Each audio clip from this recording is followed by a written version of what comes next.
श्रीमद्देवी भागवते द्वादश स्कन्धे एकादशोऽध्यायः। व्यास उवाच पुष्परागमयादग्रे कुङ्कुमारुणविग्रहः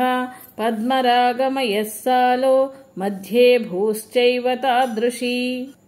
दशयोजनवान् दैर्घ्ये गोपुरद्वारसंयुतः तन्मनिस्तम्भसंयुक्ता मण्डपाश्यतशो नृप मध्ये भुवि समासीनाः चतुष्षष्टिमिताः कलाः नानायुधधरा वीरा रत्नभूषणभूषिताः प्रत्येकलोकस्ताः सान्तु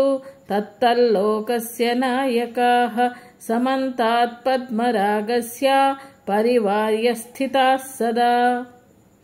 स्वस्वलोकजनैर्जुष्टाः स्वस्ववाहनहेतिभिः तासां नामानि वक्ष्यामि शृणुत्वं जनमेजय। पिङ्गलाक्षी विशालाक्षी समृद्धिर्वृद्धिरेव च श्रद्धा स्वाहा स्वधाभिक्या माया संज्ञा वसुन्धरा त्रिलोकधात्री सावित्री गायत्री त्रिदशेश्वरी सुरूपा बहुरूपा च स्कन्दमाताच्युतप्रिया विमला चामला तद्वत् अरुणी पुनरारुणी प्रकृतिर्विकृतिसृष्टिः स्थितिः संहृतिरेव च सन्ध्या माता सती हंसी मर्दिका वज्रिका परा देवमाता भगवती देवकी कमलासना त्रिमुखी सप्तमुख्यन्या सुरासुरविमर्दिनी लम्बोष्ठी चोर्ध्वकेशी च बहुशीर्षा वृकोदरी रथरेखा ह्वया पश्चात् शशिरेखास्तथा परा गगनवेगा पवनवेगा चैव ततः परम् अग्रे भुवनपाला स्यात् तत्पश्चात् मदनातुरा अनङ्गानङ्गमदना तथैवानङ्गमेखला अनङ्गकुसुमा पश्चात् विश्वरूपोऽसुराधिका क्षयङ्करी भवेच्छक्तिः अक्षोभ्यात् च ततः परम् सत्यवादीन्यथ प्रोक्ता बहुरूपा शुचिव्रता उदाराख्या च वागीशी चतुष्षष्टिमिता स्मृताः जलजिह्वासनाः सर्वा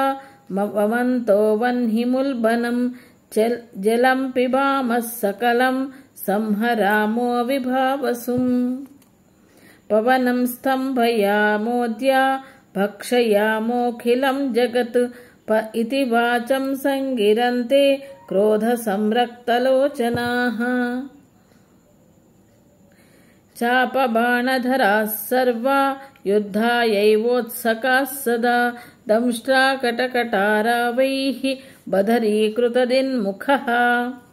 पिङ्गोर्ध्वकेश्यः सम्प्रोक्ताः चापबाणकराः सदा शतक्षौहिणिकासेनाः एकैकास्याः प्रकीर्तिता एकैकशक्तेः सामर्थ्यं लक्षब्रह्माण्डनाशने शताक्षौहिणिकासेना तादृशी नृपसत्तमा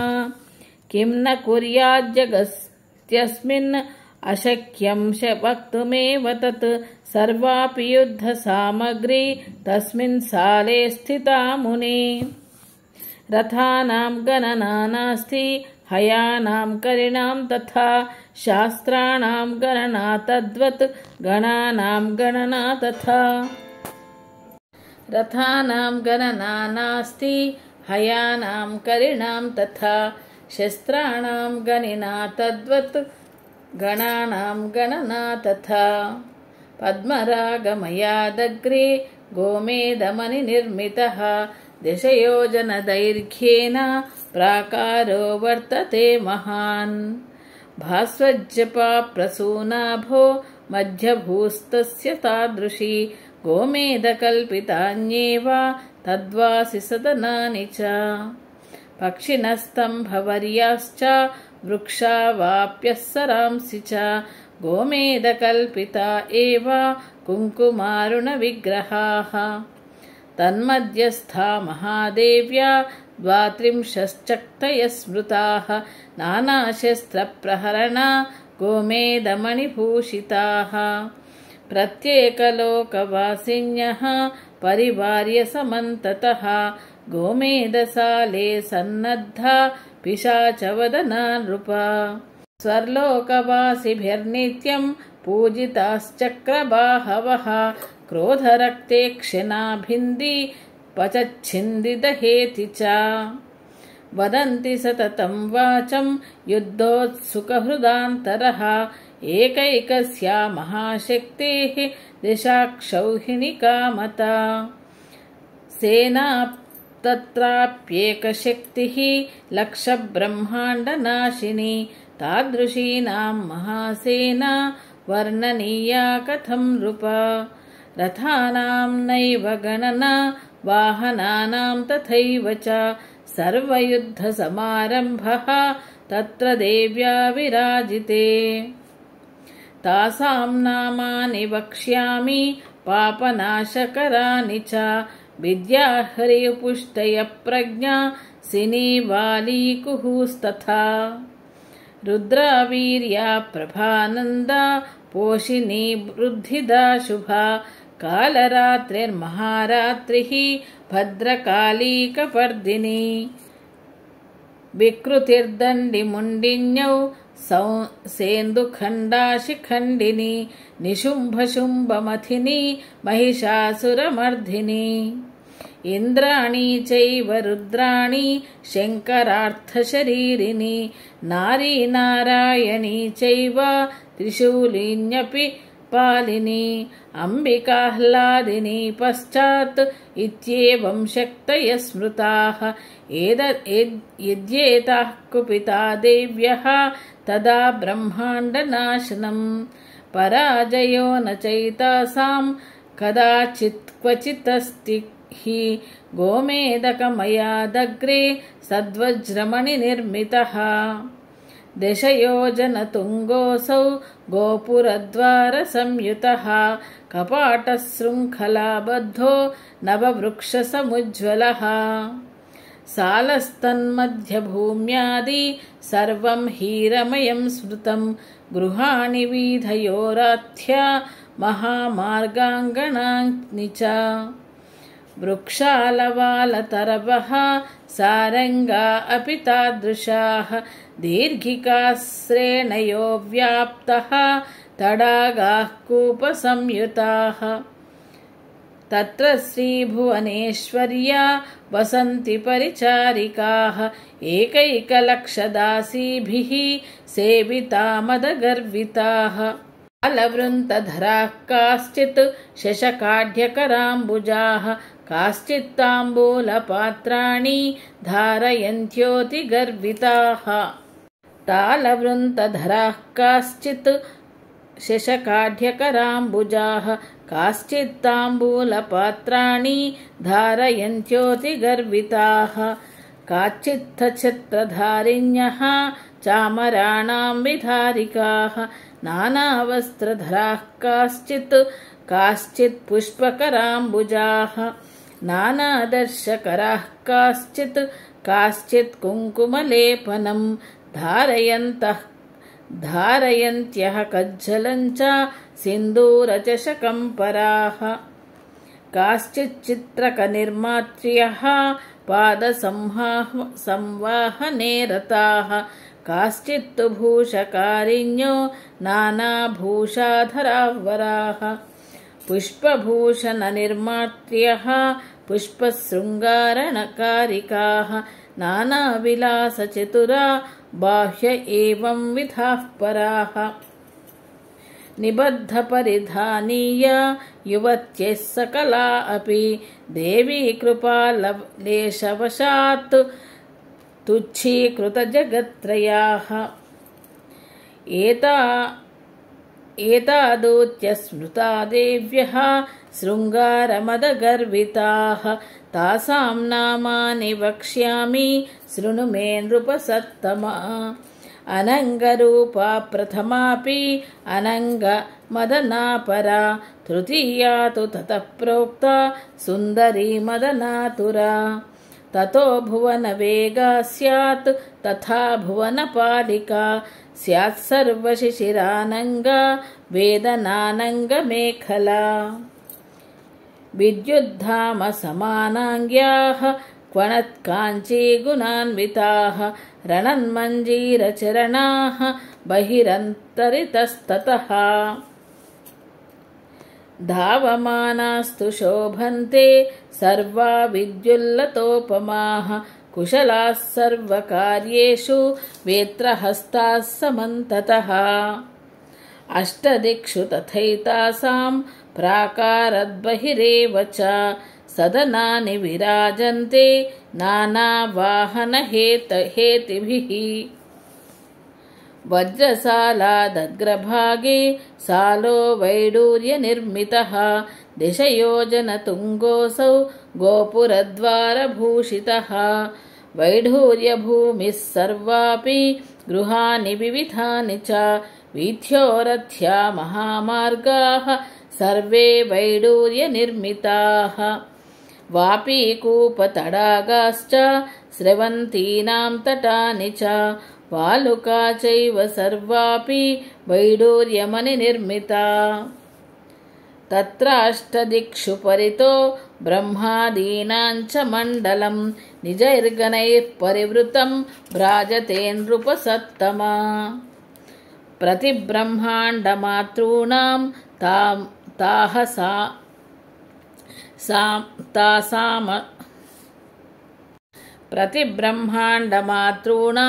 ताः समष्टय ईरिताः ब्राह्मी माहेश्वरी चैव कौमारी वैष्णवी तथा वाराही च तथेन्द्राणी चामुण्डा सप्तमातरः अष्टमे तु महालक्ष्मीः नाम्ना प्रोक्तास्तु मातरः ब्रह्मरुद्रादिदेवानां समाकारस्तु ताः स्मृताः जगत्कल्याणकारिण्यः स्वस्वसेना समावृताः तत्सालस्य चतुर्द्वार्षु वाहनानि महेशितुः सज्जानि नृपते सन्ति सालङ्काराणि नित्यशः दन्तिनः कोटिशो वाहाः कोटिशशिबिकास्तथा हंसाः सिंहाश्च गरुडा मयूरा वृषभास्तथा तैर्मुक्ताः स्कन्दनास्तद्वत् कोटिशो नृपनन्दना पार्ष्णिग्नाः समायुक्ता ध्वजैराकाशचुम्बिनः कोटिशस्तु विमानानि नानाचिह्नान्वितानि च नानावादित्रयुक्तानि महाध्वजयुतानि च वैडूर्यमनिसालस्यापि अग्रे सालः परं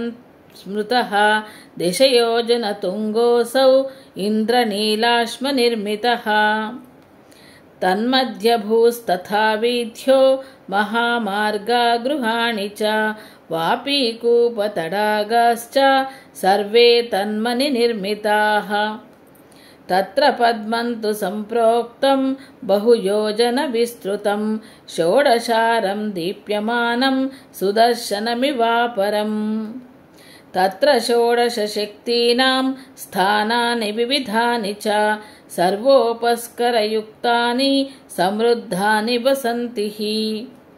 तासां नामानि वक्ष्यामि शृणु मे नृपसत्तमा कराली विकाराली च तथोमा च सरस्वती श्रीदुर्गोषा तथा लक्ष्मीः श्रुतिश्चैव स्मृतिर्धृतिः श्रद्धा मेधा मतिः कान्तिः आर्या षोडशशक्तयः नीलजीमूतसङ्काशाः करवालकराम्बुजाः समाकेठकदारिण्यो युद्धोपक्रान्तमानसाः सेनान्यः सकला एताः श्रीदेव्या जगदीशितुः प्रतिब्रह्माण्डसंस्थानां शक्तीनां नायिका स्मृताः ब्रह्माण्डक्षोभकारिण्यो देवी शक्त्युपबृंहिताः नानारथसमारूढा नानाशक्तिभिरन्विता एतत्पराक्रमं वक्तुं सहस्रास्योपनक्ष्यमः इन्द्रनीलमहासालात् अग्रे तु बहुविस्तृतः मुक्ताप्राकार उदितो दशयोजनदैर्घ्यवान् मध्यभूपूर्ववत्र प्रोक्ता तन्मध्येष्टदलाम्बुजम् सम्प्रोक्ता अष्टमन्त्रिण्यो जगद्वार्ता प्रबोधिका देवी समानभोगस्ता इंगितज्ञास्तु पंडिताः कुशलाः सर्वकार्येषु स्वामिकार्यपरायणाः देव्यभिप्रायबोधिस्ताः चतुरा अतिसुन्दराः नानाशक्तिसमायुक्ताः प्रतिब्रह्माण्डवर्तिनां पाणिनां ताः समाचारं ज्ञानशक्त्या विदन्ति च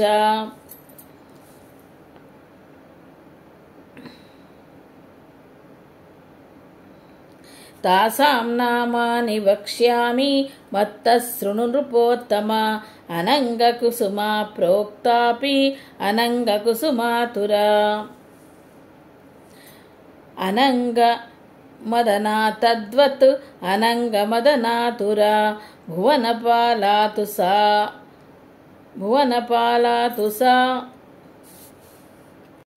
अनङ्गमदना तद्वत् अनङ्गमदनातुरा भुवनपाला गगनवेगा चैव ततः परम् शशिरेखा च गगनरेखा चैव ततः परम् पाशाङ्कुशभराभीतिधरा अरुणविग्रहाः अनङ्गमदना तद्वत् अनङ्गमदनातुरा भुवनपाला गगनवेगा चैव ततः परम् शशिरेखा च गगनरेखा चैव ततः परम् पाशाङ्कुशभराभीतिधरा अरुणविग्रहाः विश्वसम्बन्धिनीं वार्तां बोधयन्ति प्रतिक्षणम् मुक्तासालदग्रभागे महामरकतोपरः सालोत्तमः समुद्दिष्टो दशयोजनदैर्घ्यवान् नानासौभाग्यसंयुक्तो नानाभोगसमन्वितः मध्यभूस्तादृशी प्रोक्ता सदनानि तथैव च षट्कोणमत्र विस्तीर्णं कोनस्तादेवता शृणु पूर्वकोणे चतुर्वक्त्रो गायत्री सहितो विधिः कुण्डिकाक्षगुणाभीत दण्डायुधधरः परः तदायुधधरा देवी गायत्री परदेवता वेदाः सर्वे मूर्तिमन्तः शास्त्राणि विविधानि च स्मृतयश्च पुराणानि मूर्तिमन्ति वसन्ति ये ब्रह्मविग्रहाः सन्ति गायत्री विग्रहाश्च ये व्याहृतीनां विग्रहाश्च ते नित्यं तत्र सन्ति रक्षकोणे शङ्खचक्र गदाम्बुजकराम्बुजाः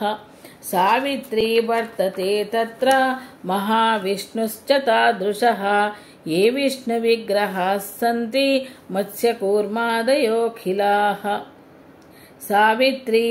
सावित्री विग्रहाये च सर्वे तत्र वसन्ति वायुकोणे परश्वक्ष मालाभयवरान्वितः महारुद्रो वर्ततेऽत्र सरस्वत्यपि तादृशी महारुद्रो वर्ततेऽत्र सरस्वत्यपि तादृशी ये तु रुद्रभेदा स्युः रक्षणा स्यादयो नृपः गौरीभेदाश्च ये सर्वे ते तत्र निवसन्ति चतुष्षष्ट्यागमा ये च याचेन्याप्यागमा स्मृताः ते सर्वे मूर्तिमन्तश्च तत्र वै निवसन्ति अग्निकोणे रत्नकुम्भं तथा मणिकरण्डकम् दधानो निजहस्ताभ्यां कुबेरो धननायकः नानावीथीसमायुक्तो महालक्ष्मीसमन्वितः देव्यानिधिपतिस्त्वास्ते स्वगुणैः परिवेष्टितः वारुणे तु महाकोणे मदनोरतिसंयुतः पाशाङ्कुशधरान् बाणधरो नित्यं विराजते शृङ्गारमूर्तिमन्तस्तु तत्र सन्निहिताः सदा ईशानकोणे विघ्नेशो नित्यं पुष्टिसमन्वितः पाशाङ्कुशधरो वीरो विघ्नहर्ता विराजते विभूतयो गणेशस्य यायाः सन्ति नृपोत्तमा ताः सर्वा निवसन्त्यत्र महैश्वर्यसमन्विताः प्रतिब्रह्माण्डसंस्थानां ब्रह्मादीनां समष्टयः एते ब्रह्मादयः प्रोक्ता सेवन्ते जगदीश्वरम् महामरकतस्याग्रे शतयोजनदैर्घ्यवान् प्रवालशालोऽस्त्यपरः कुङ्कुमारुणविग्रहः मध्यभूस्तादृशी प्रोक्ता सदनानि च पूर्ववत् तन्मध्ये पञ्चभूतानां स्वामिन्यः पञ्च सन्ति च हृल्लेखा गगनारे रक्ता चतुर्थी तु करालिका महोश्चुष्मा पञ्चमी च पञ्चभूतसमप्रभाः पाशाङ्कुशभराभीति धारिण्योमितभूषणाः देवी समानवेषाढ्या नवयौवनगर्विताः प्रवालशालादग्रे तु नवरत्नविनिर्मितः बहुयोजनविस्तीर्णो महाशालोऽस्ति भूमिपा तत्र चाम्नाय देवीनां सदनानि बहून्यपि नवरत्नमयास्येव तडागाश्च सरांसि च श्रीदेव्या एव ताराः स्युः ते तत्र निवसन्ति महाविद्या महाभेदाः सन्ति तत्रैव भूमिपा निजावरणदेवीभिः निजभूषणवाहनैः सर्वदेव्यो विराजन्ते कोटिसूर्यसमप्रभाः सप्तकोटिमहामन्त्रदेवताः सन्ति तत्र हि नवरत्नमयादग्रे चिन्तामणिगृहं महत् तत्रत्यं वस्तुमात्रं तु चिन्तामणिविनिर्मितं सूर्योद्गारोपलैस्तद्वत् चन्द्रोद्गारोपलैस्तथा विद्युत्प्रभोपलैस्तम्भाः कल्पितास्तु सहस्रशः येषां प्रभाभिरन्तस्तः वस्तु किञ्चिन्न दृश्यते इति श्रीमद्देवी भागवते महापुराणे 12 स्कन्धे पद्मरागादिमणिनिर्मितप्राकारवर्णनं नामैकादशोऽध्यायः। सर्वं श्रीपरमेश्वरी अर्पणमस्तु।